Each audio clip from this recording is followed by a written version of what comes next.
Velkommen til den her gennemgang af Efeserbrevet. Vi er nået til kapitel 5 i vores lille dyk ned i Efeserbrevet. Håber, at du har fulgt med indtil nu og også har fået læst lidt i Efeserbrevet selv. Jeppe skal fortsætte med at guide os igennem Efeserbrevet. Yes. Vi bevæger os imod slutningen af brevet, Jeppe. Hvad sker der her i kapitel 5? Ej, men der sker mange ting i kapitel 5. Kapitel 5. Jamen, den fortsætter jo egentlig et eller andet sted, hvor kapitel 4 sluttede, omkring det nye liv, ikke? Altså kontrasten mellem det gamle og det nye liv.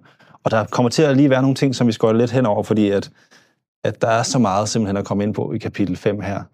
Så det kan vi højst lige tease for, men det fortsætter med kontrasten her, og så fortsætter anden del handler om, hvad har det af konkret betydning ind i kirkens fællesskab og for familielivet, husordenen, eller hvad skal man kalde det. Og man kan sige, dimensionen, den fælles, som er, måske er kirken og fællesskabet, og så er det den private, som er den, der er derhjemme i husordenen. Så Paulus, han starter med at lave sådan en kontrast mellem mørkets børn og lysets børn, og man får sådan, når man læser lidt en allusion til skabelsen, hvor der først var mørke, og så blev der lyst. Og igen er temaet her en ny skabning, at noget nyt bliver til. Ud af kaos kommer der orden, ud af død kommer der liv. Gud har gjort noget nyt i os, og derfor skal vi ikke længere opføre os som mørkets børn, som den måde, vi var på før, men leve i lyset. Så fortsætter han med at igen komme med sådan nogle kontraster, og slutter her med, hvad Helligånden fylder os med. Så I skal ikke lade fylde af vin og den slags, men lade fylde af Helligånden. Og det, han kommer ind på her, det er egentlig en ny slags åndelig gudstjeneste, når vi dykker ned i det, som erstatter det gamle tempels liturgi eller gudstjenesteform. Det kommer vi lidt mere ind på. Og så til den sidste handler om Kristi kærlighed, og hvordan det bliver indført i husholdning, i familien derhjemme, hvilket er et afgørende, radikalt og banebrydende opgør med datidens dominanssystem og magtkultur. Ja, og du siger det med vinen, fordi det er jo ikke i virkeligheden, fordi Paulus siger et andet sted, så skriver han til Timotheus, drik noget vin. Ja. så det er mere en kontrast i forhold til, det er ikke så meget, du må aldrig drikke et glas rødvin, men det er mere sådan en, hvad er i virkeligheden? Det er jo en kontrast igen. Altså sådan, hvad er det, vi fylder os med? I skal ikke være uvise, men I skal være vise. I skal ikke være i mørket, I skal være i lyset. Så det skal ses sådan i den kontrast. Og så ikke, at man ikke må drikke vin, at man ikke må nyde, men når I fejrer noget, kan man også læse som, når I fejrer noget, eller når livet gør ondt, så er svaret ikke på bunden af flasken. Lige præcis, ja. Men måske faktisk gå over i det, som ånden fylder jer med. Ja, så det der kan være alt muligt, det kan være vin, det kan være alt muligt andet, det kan være det, som i virkeligheden også giver os styrke. Ja, præcis. Når livet går ondt, der opfordrer han i virkeligheden til at hente vores ressourcer et andet sted. Hente vores styrke et andet sted, ikke? Altså han taler jo først om i det her mørke lyset, kontrasten, om den her forvandlingens signifikans, at den ikke kun, som du også var inde på sidst, det er ikke kun noget, der sker i det indre, men det forplanter sig til vores ydre adfærd, i vores handlinger, i det vi gør. Gud har gjort noget nyt i os, og det må have en effekt på vores handlinger. Men den forvandling, den afspejler sig i vores levemål, som jo netop er den her med at drikke ikke vin som løsning på livets op- og nedture. Udfordringer, men fyld jer med Helligånden. Lad jer fylde af Helligånden, så Helligånden bliver den her antidepressiv på en eller anden måde. Hvad er vi fyldt af? Lad os fyldes af ånden, og det kommer ind på, det betyder de her forskellige ting. Tal til hinanden med salmer og hymner og åndelige sange, syng og spil af hjertet for Herren, sig altid tak til Gud, Far, i Jesu navn. Og de her ting, det var det, som jeg var lidt kort inde på, ikke? Det illustrerer sådan tempelsprog. Simpelthen liturgien eller gudstjenesteformen, de ting, man gjorde i templet, der hvor man tilbedte i templet. Men det her, det skal ikke kun gælde templet, det her, det gælder nu i jer, fordi I er jo som templer. Så det gælder i den måde, som vi er sammen på. Jeg tror ikke, det betyder, at vi skal synge til hinanden, men drage inspiration fra salmerne, fra lovsang, og sige altid Gud tak. Og så fortsætter den med den her underordnen jer hinanden i ærefrygt for Kristus. Ja, det er interessant. Og den er interessant nemlig, fordi at vers 21, som det her det jo så er, den fungerer lidt som sådan et hængsel. Fordi den egentlig kommer i forlængelse af det, der står her, at vi skal underordne hinanden egentlig som en del af det, som ånden betyder for os, og det, som den fylder i os. Så I er alle i Kristus, skal alle sammen underordne jer hinanden, uanset status, position eller titel i samfundet. Så den kobles både til livet med Gud, i verden, i kirken. Det er også det, Paulus taler om i Galaterbrevet 3:28. Det kommer ikke an på, om I er træl eller fri mand, eller kvinde, jøde eller græker. I er alle en i Kristus. I kan altså underordne jer hinanden. Så er det en form for, altså peger tilbage på, da Jesus vasker fødderne på disciplen, altså en form for tjenersind, han kalder ind i? Eller et eller andet sted, så ja, fuldstændig at det, eller i Filipperbrevet, hvor vi har den her hymne, hvor der står, at Jesus, han gav afkald på sin guddomsskikkelse og blev som en tjener i blandt os. Ikke? Han, som egentlig var den største, gav afkald på alt for at komme og tjene. Så altså, ånden virker i jer, så derfor skal I tjene hinanden uden forbehold. Men det vil også i virkeligheden, fordi der er jo selvfølgelig de der vers, som nogle gange er lidt kontroversielle i forhold til mand- og kvinderoller, men i virkeligheden er det et opgør med en patriarkalsk struktur.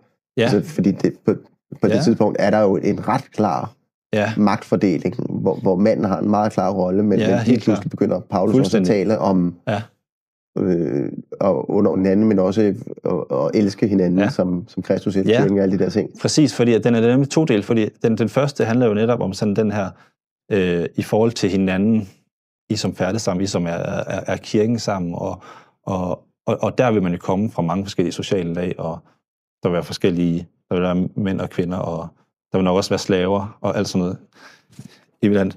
Men så handler den også om ægteskabet eller husordenen derhjemme, ikke? Og det er der, hvor den bliver som sådan et hængsel, fordi så går den fra at handle om kirken til at handle om husordenen derhjemme. Et tema om den kristne husholdning. Og her er det vigtigt at have for øje, som du er inde på her, at den kultur og den situation, som Paulus taler ind i, det er jo en romersk husorden. Og den romerske husorden, den havde manden øverst, og så under den, så havde den kvinden, barnet og slaven, ikke? Som mandens ejendel. Og det er konteksten her, så han taler altså Paulus taler til mennesker, som er underlagt nogle strukturer, som befinder sig i et samfund, og derfor har brug for vejledning til, hvordan navigerer vi i det her, når vi nu er en ny skabelse. Paulus taler ikke til, at nu skal I gøre et oprør imod det her, men det her er de her faktiske strukturer. Så hvordan udviser vi Kristus kærlighed i det her? Og det centrale budskab, Paulus kom med, er, at vi skal underordne os Kristus. Ikke? Det er egentlig sådan det helt centrale. Han peger på en grundlæggende forandring, at Kristus han er den, der underordner sig selv. Os, og som den største. Og han giver sig selv. Han giver sig selv for os, ikke? Som vi var inde på før, ikke? Med Filipperhymnen her. Derfor, når vi underkaster os Kristus, så underlægger vi os også hinanden, uanset status, uanset position, uanset køn. Så han introducerer den her helt nye måde, at vi skal forstå forholdet mellem mennesker på, at vi skal tjene og underlægge os hinanden. Hvad betyder det i praksis? Altså, fordi det nu tænker jeg sådan meget konkret. Ja, men altså, jamen egentlig så betyder det jo praktisk her, og det betyder praktisk for os også i dag, hvordan bruger vi vores magt? Fordi at det er jo det, som der egentlig er på spil her. Manden i den romerske husorden, han havde jo magt, nærmest ubeskrænket magt i forhold til at gøre med de andre, som han ville. I hvad skal man sige, i de sådan husordens dokumenter, som der var på den tid, så var det ikke anført, at manden skulle elske kvinden. Men der var anført, hvordan manden bedst kunne indrette sig og bruge sin egen del, altså kvinder og slaver, til at indrette sig mest bekvemmeligt. Yeah. Så Paulus, han befaler jo, at ægtemændene skulle elske deres hustruer. Det var der ikke andre, der sagde, de skulle. Så som i vores romantiske tid var meget sådan, ja selvfølgelig, Men det var absolut ikke, selvfølgelig. Nej, præcis. Han konfronterer direkte den kultur, hvor patriarker de udøver magt og manipulation over deres husstande. Ægtemænd, de skal modstå fristelsen til at udnytte den her position, men i stedet bruge deres magt. Den magt, som de altså uomtvisteligt de havde, til at støtte og til at hjælpe deres hustruer. Og så går han et skridt videre og vender forholdet på hovedet, at ægtemænd skal elske deres hustruer, ligesom Kristus elsker kirken med hengivenhed og selvopofrelse. Og det er jo en fuldstændig modreaktion på den romerske samtid, hvor kvinder og slaver var ansvarlige for hjemmets pligter. Og her siger Paulus, han bruger eksemplet med at Jesus, han skal vi næsten... han helliger kirken ved at rense den i badet med vand ved ordet, for at føre kirken frem for sig i herlighed, uden mindste plet eller rynke, hellig og lydfri. Og han kommer med sådan nogle eksempler på noget, man kan kalde nogle huslige pligter. Det var kvinden eller slaven, der vaskede tøjet derhjemme. Det var dem, der sørgede for, at der ikke der var rynke eller plet på det. Men på samme måde skal manden tjene og være selvopoffrende for kvinden.